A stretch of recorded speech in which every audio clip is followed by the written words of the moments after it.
नमस्कार मंडळी. मराठी भूतांच्या गोष्टी या युट्यूब चॅनलवर आपलं स्वागत. आजच्या आपल्या कथेचा विषय आहे ती म्हातारी.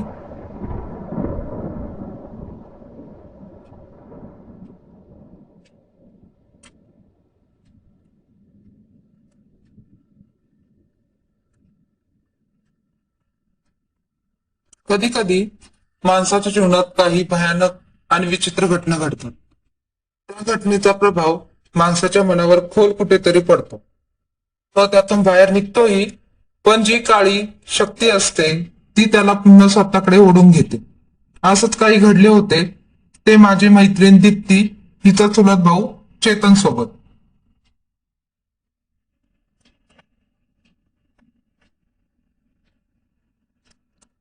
त्याला जो अनुभव आला तो अनपेक्षित व मानवी मनाला विचलित करणारा आहे. ही कथा विस्तृत स्वरूपात न सांगता महत्वाच्या ज्या गोष्टी आहेत त्या सांगण्याचा मी प्रयत्न केला आहे. चेतन देवगड येथे शाळेत 10वीला शिकत होता. एके दिवशी नेहमीप्रमाणे तो शाळेत गेला. संध्याकाळचे 6 वाजले होते तरीही तो घरी आला नव्हता.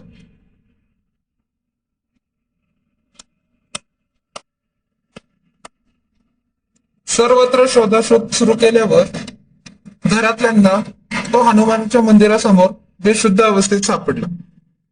त्याचा चेहरा काळवंडलेला होता आणि हातातून रक्त वाहत होते. त्याला ताबडतोब घरी आणले. गावातील एका वैद्याला बोलून औषध पाणी केल्यावर त्याला शुद्ध आले.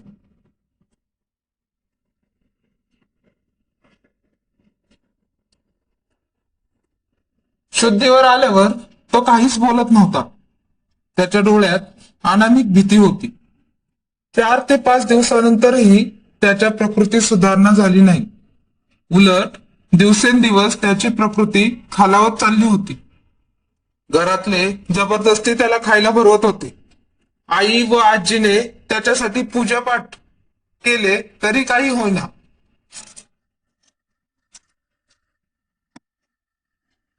1 महिन्यानंतर दीप्तीच्या वडिलांनी हवा पालट म्हणून चैतनला मुंबईला आणले. तिच्या वडिलांच्या जवळच्या मित्राने एका नामांकित संमोहन तज्ञाचे नाव सुचवले. मग चेतनला तिथे घेऊन गेल्यावर त्याच्यावर उपचार करण्यात आले. आश्चर्य म्हणजे त्याने उपचारांना प्रतिसाद दिला व हळूहळू प्रकृतीत सुधारणा झाली.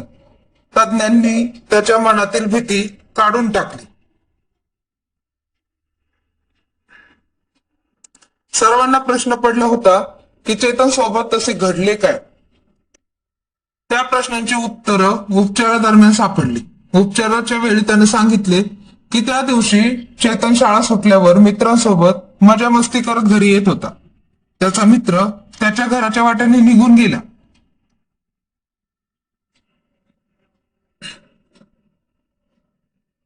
गाणे गुणगुणत तो जंगलातून जाणाऱ्या वाटेने घरी येत होता की त्याला शुक शुक असा आवाज मारल्याचा आवाज आला.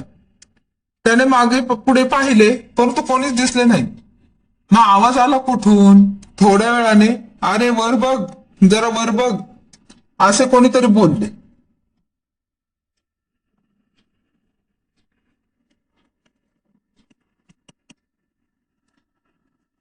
वर पाहिले तर तिथे जवळ असलेल्या चिंचेच्या झाडावर म्हातारी बसली होती आणि ती चिंच खात होती.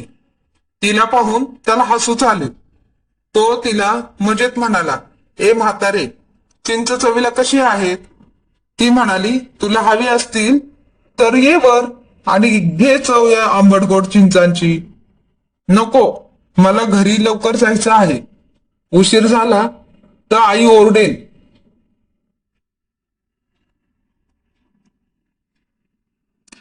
मी तुझ्या आजीसारखीच आहे असे समज आणि घे आस्वाद चिंचांचा. आंबट गोड चिंच कोणाला आवडत नाहीत. त्यालाही आवडत होती. तशी त्याला भूक लागलीच होती.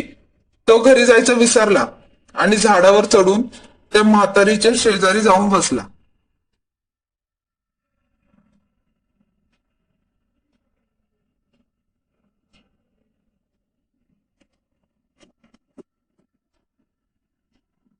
घे बाळ, खा पोट भरून चिंच. तुला आवडत असतीलच. हो, आवडतात ना. आम्ही सर्व मित्र शाळेच्या जवळ असलेल्या झाडावरून चिंच तोडून खातो. पण आज नाही खाल्ली. मग खा आता. घे लवकर. तिच्या हातातून त्याने चिंच घेतली आणि तो खाऊ लागला.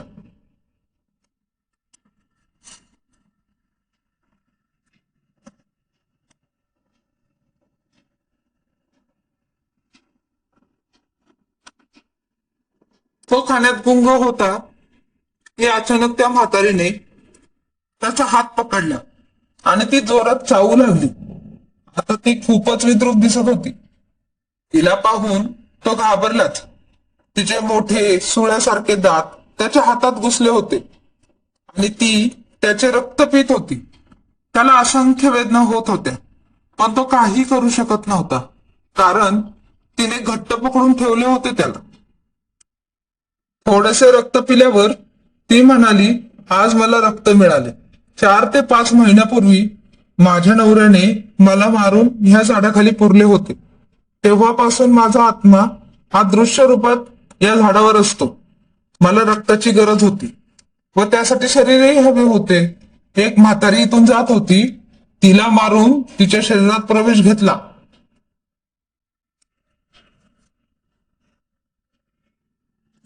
रोज तुला इथून जाताना पाहते. आज ठरवलेच. तुला जाळ्यात फसवायचे व तू फसलास. आता तुझी सुटका नाही. तुझे रक्त पिऊन मी माझा आत्मा तृप्त करेन. एवढे म्हटल्यावर तिने परत आपले सुण्यासारखे दात त्याच्या हातात घुसवले व ते रक्त पिऊ लागले. चेतनला कळून चुकले होते की आपण फसलोय. येथून सुटका करून घेणे गरजेचे आहे. त्याने जास्त विचार न करता तिच्या हाताला जोरात हिसका दिला व त्याने सरळ त्या झाडावरून खाली उडी टाकली. झाडावरून पडल्यामुळे त्याला जबरदस्त मार लागला, पण त्याने सारी शक्ती एकवटली आणि तो जीवाच्या आकांताने जी वाट दिसेल त्या वाटेने सैरा वैरा पळत सुटला.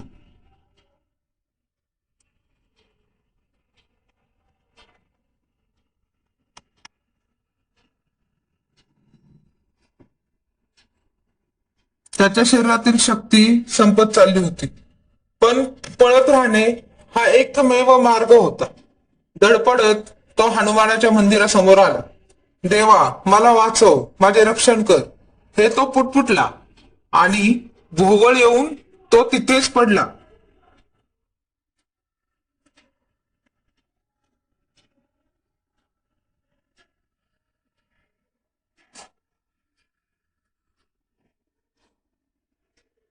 प्रकृती सुधारणा झाल्यावर दीप्तीच्या वडिलांनी चेतनला गावी न पाठवता स्वतःच्याच घरी ठेवण्याचे ठरवले. त्याच्या शिक्षणाची जबाबदारी दीप्तीच्या वडिलांनीच घेतली होती. चेतन मुंबईला आल्यापासून खूप महिने त्याच्या आई वडिलांना भेटला नव्हता.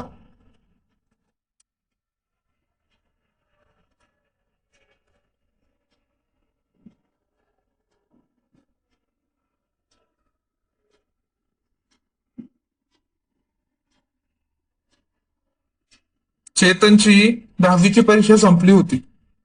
तेव्हा सर्वांनी गावी जायचे ठरवले. गावाला गेल्यावर चेतनला बघून त्याच्या आई वडिलांना आनंद झाला. त्याचे आनंदाचे दिवस नियतीला बघवले नाहीत, कारण गावी गेल्यानंतर 10 ते 15 दिवसांनी अचानक त्याला स्वप्न पडू लागले.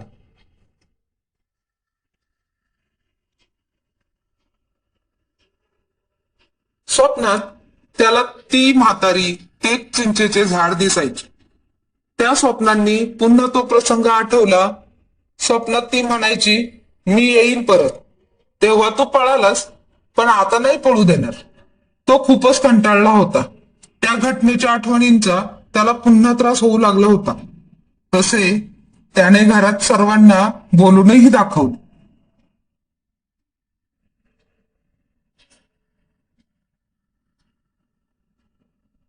त्याच्या मागची 7.5 त्याचा पिछा सोडत नव्हती. गावातील मित्रांना भेटायला जात आहे असे सांगून तो एक दिवस घराबाहेर पडला. परंतु 4 ते 5 दिवस झाले तरी तो आलाच नाही. मग पोलीस स्टेशन मध्ये तक्रार नोंदवली.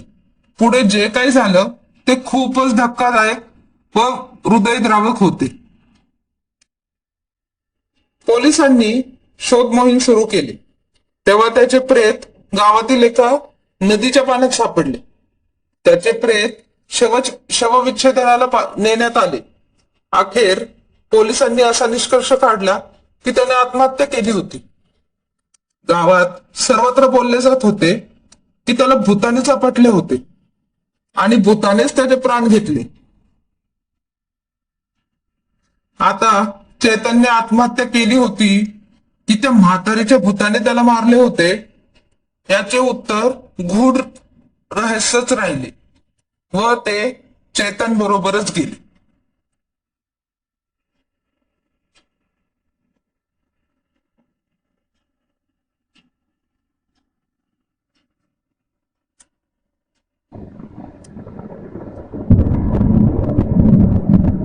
धन्यवाद.